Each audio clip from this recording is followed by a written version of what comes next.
Hello. The topic of our lecture today will be an introduction to operant conditioning. Thus far, we've talked about classical conditioning.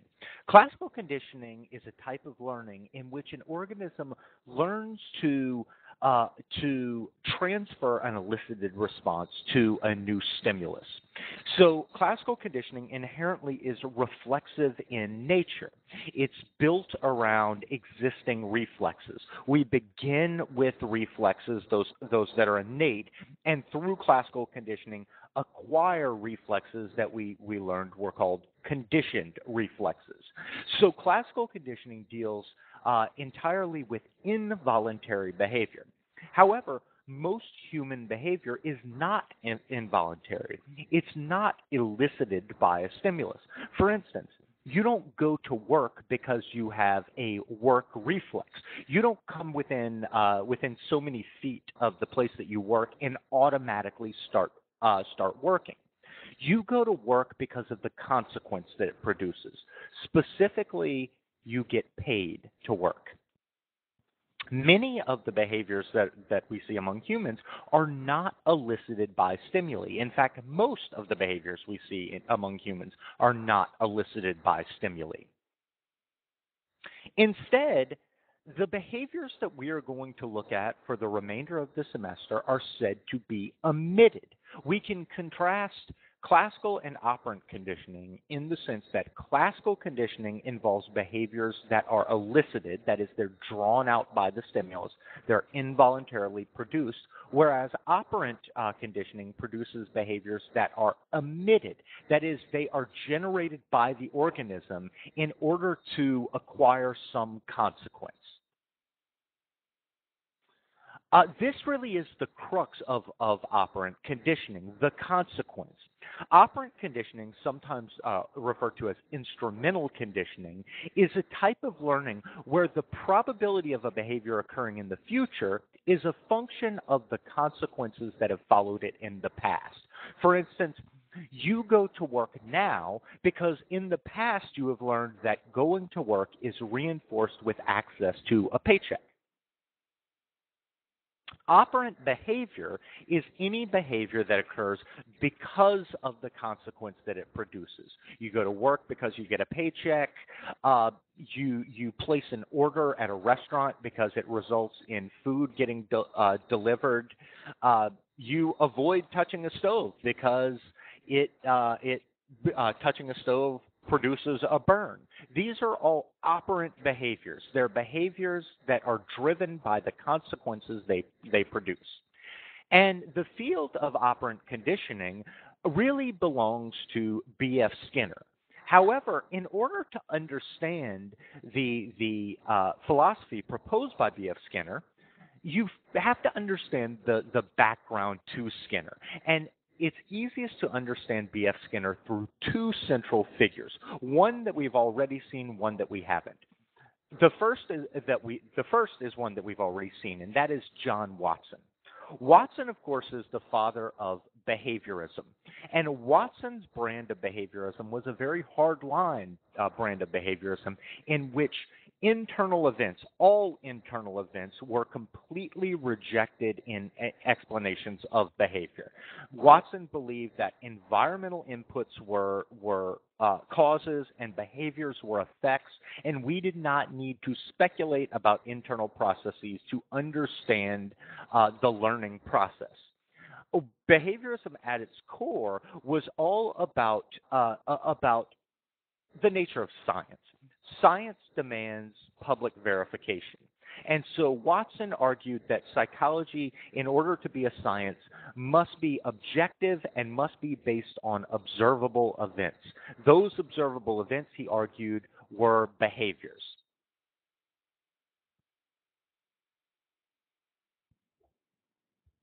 Another important learning theorist was operating around the same time as Watson. That figure was a man named Edward Thorndike, E.L. Thorndike. Edward Thorndike was a learning theorist who was, in many ways, outside of the realm of consideration of Watson. They were really just operating independently, and Watson apparently didn't really see the relationship between his work and Thorndike's work. Thorndike is most famous for research he did studying cats in a what he called a puzzle box. This puzzle box was a just a cage that had a variety of manipulanda in it. They could be buttons or levers or pulleys or any kind of device that could be activated in some way by the cat. The key to this puzzle box was any one of those manipulanda could be attached to a string on the door. And when activated, it would cause the door to open, and the cat could escape. So what Thorndike would do is he would put a cat into his puzzle box, and then he would arbitrarily hook one of the manipulanda to the door, so that if it was activated, the door would open. He would also place a small bowl of cream just outside of the reach of the cat. So if the door opened, the cat could escape and get the cream. However, if the door was shut, the cat could not reach it. So what Thorndike would do is he would put the cat into the puzzle box, and then he would measure the amount of time it took the cat to escape. Now, when Thorndike first put the cat into the puzzle box, they would just try things out. Cats are, of course, naturally curious, and this is presumably why Thorndike chose to use the cats. The cats would play with the things that were in the puzzle box because there was nothing else to do. They might bat at a string that was in there, or press down on a levy or a lever or something similar. Eventually, though, just by chance, the cat would activate the manipulanda that the manipulandum that would open the door. So just by chance, just in exploring the puzzle box, they might, for instance, press down on a lever, and it would cause the door to open, which would allow the cat to escape and to reach the cream. Once this happened, Thorndike would put the cat back into the puzzle box, refill the bowl of cream, and start the whole process over. What he observed was that each time he put the cat back into the puzzle box, it took the cat less time to escape. And from that, he proposed what he called the law of effect. Thorndike's law of effect had two components to it. Behaviors that are followed by a pleasant state of affairs or a pleasant event are strengthened, and those that are followed by an unpleasant state of affairs are weakened. This was an early formulation of operant conditioning, although Thorndike had never framed it this way. However, what Thorndike had observed was that providing the consequence of receiving access to the cream for making a particular response made it more likely that the cats would engage in that response. Now, this is framing it in a modern language, not the language that Thorndike would have used. Thorndike used a very mentalistic terminology that was not consistent with the behaviorism that Watson had envisioned.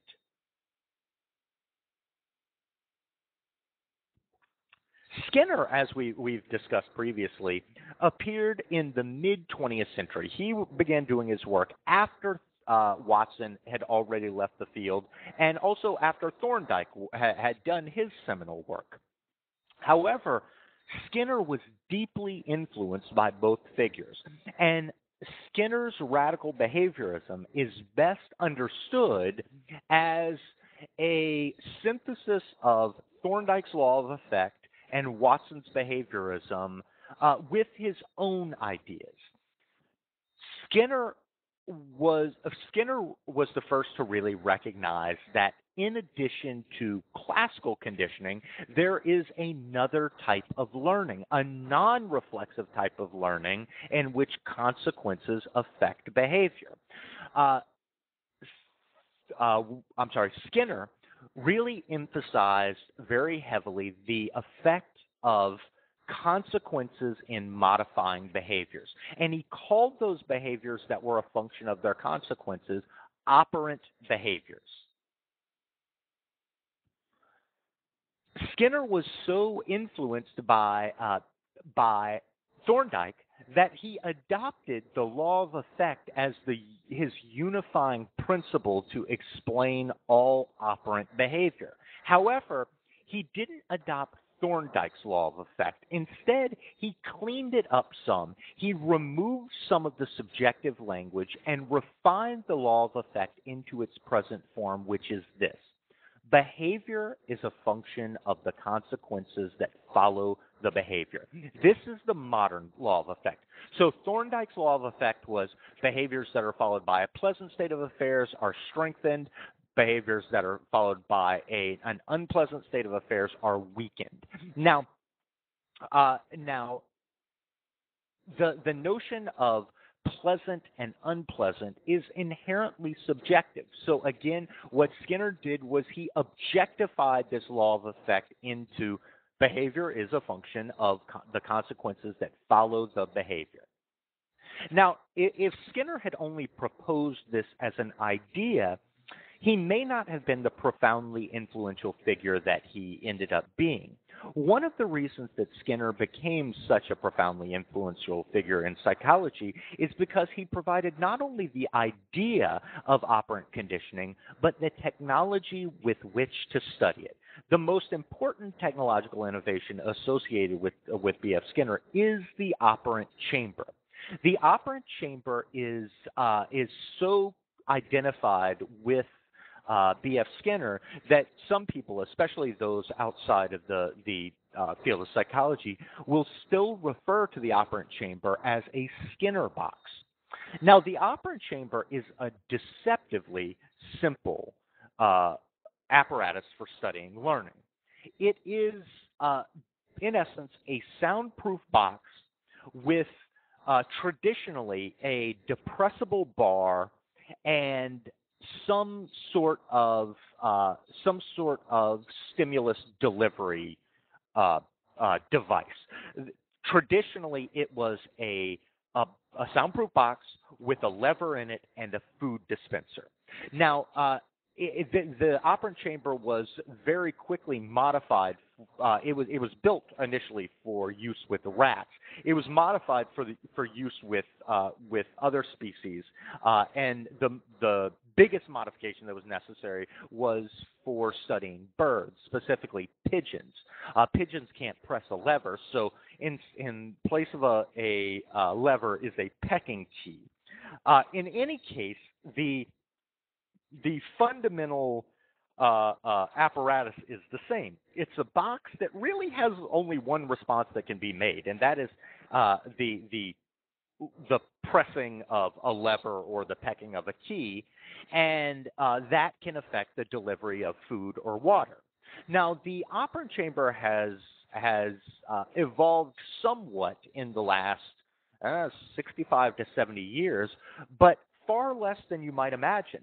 The operant chamber is still basically in its same form with just a few modifications. The modern operant chamber has a light in it, a house light. Some of them have more lights than that. It'll often have a grid that can be electrified. It may have a speaker in it for delivering auditory stimuli. But at its core, it's still the same apparatus envisioned by Skinner. It is a small box in which really only one response can be made, pressing that lever. And pressing that lever can be made to affect the delivery of some consequence, either food or water. Now, keep in mind that prior to B.F. Skinner, the primary way to study learning in animals was using mazes, especially when rats were being studied. A researcher would have a maze. It would have a start box and a goal box, and the researcher would put the animal in the start box. They would put food in the goal box, and then they would release the animal, and they would measure the amount of time that it took the animal to get to the goal box, get to the food, and also the number of errors that it made or wrong turns when it made when trying to reach it. Well, as we discussed previously, there's a big problem with the use of mazes to study learning, and that is especially when we're looking at rats. Rats are foraging animals. They have a strong genetic predisposition toward navigation. So when we put a rat in a maze, what we're really seeing is a strong interaction between the animal's learning and their genetic predisposition toward navigation. In other words, when we put a rat into a maze, it's very difficult to distinguish how much of their behavior is acquired by experience and how much of it is innate. So Skinner invented the operant chamber to get around that, and he was largely ridiculed for doing so. When the operant chamber was first introduced, many criticisms were levied against it. The biggest was it's a box with a lever in it and a food delivery apparatus. Rats don't press levers. So what are we supposed to learn from a rat in a little box with nothing in it but a lever when a rat isn't built to press levers? Well, it turns out that Skinner was more clever than his critics. This is exactly what Skinner was trying to accomplish. Skinner argued very astutely that the reason for selecting a lever press as the primary response in an operant chamber is precisely because a rat isn't built to press a lever. Since rats don't have a biological predisposition toward lever pressing, when we study the emergence of lever pressing, how consequences affect the way a rat presses a lever, we're more purely seeing the effect of learning. We're not seeing the biological predisposition toward a response the way we are in a maze. We're looking at a purely arbitrary response, a response for which a rat should have no genetic disposition toward. And when we look at how it develops, we can really attribute its development to learning rather than attribute it to learning along with a biological predisposition toward the response. So the operant chamber represents the ultimate in an artificial, arbitrary response that we can study. We can study that response and determine how environmental factors influence the development of the response. The key environmental factor here that we're looking at and its relationship to lever pressing is the delivery of food. How does the delivery of food for different rules affect the way that the rat presses that lever? Now, in order to really understand what was happening in the operant chamber, Skinner also created another device, the cumulative recorder. The cumulative recorder was a device that was attached to the operant chamber, and it recorded the responding of the animal. The cumulative recorder was a very, very, very simple device. It's a roll of paper with a pen set on it. And that paper unrolls at a fixed speed. It is continuously unrolling as long as it is on from one end to another, which causes the pin to be dragged across the surface. Each time the animal makes a response, it causes the pin to make a small tick upward. Now, since the paper is continuously unrolling, each response an animal makes causes that pin to tick up a little more and creates a slope of the line. If the animal is not responding at all, the pin gets drug across that paper and creates a flat line. But the more the animal is responding, the steeper the slope of that line is. So the cumulative recorder can be used to measure the rate of the animals responding. And this was the primary behavioral dimension that B.F. Skinner was interested in measuring. The cumulative recorder is still used as the primary device attached to an operant chamber. Now it's evolved some since the 1940s. Now it's entirely electronic. It's not a physical sheet of paper. However, the output of an operant chamber is largely the same as it was 70 years ago. There is an output of curves, and those curves can be read as response rate. People that are well trained in the field of behavior analysis can look at the cumulative record that is output by an animal or a person. For instance, this particular output, and can determine what rules were in place that caused that response pattern to occur. So ultimately, as it turns out, certain rules are associated with certain response strategies. And that is what the field of operant conditioning has focused on from the time since B.F. Skinner. In our next lecture, we'll talk about the ways that consequences can be arranged and how different rule sets affect the way animals respond. Until next time, I hope this description of operant conditioning has aided in your understanding of the area of operant conditioning. I'll see you next time.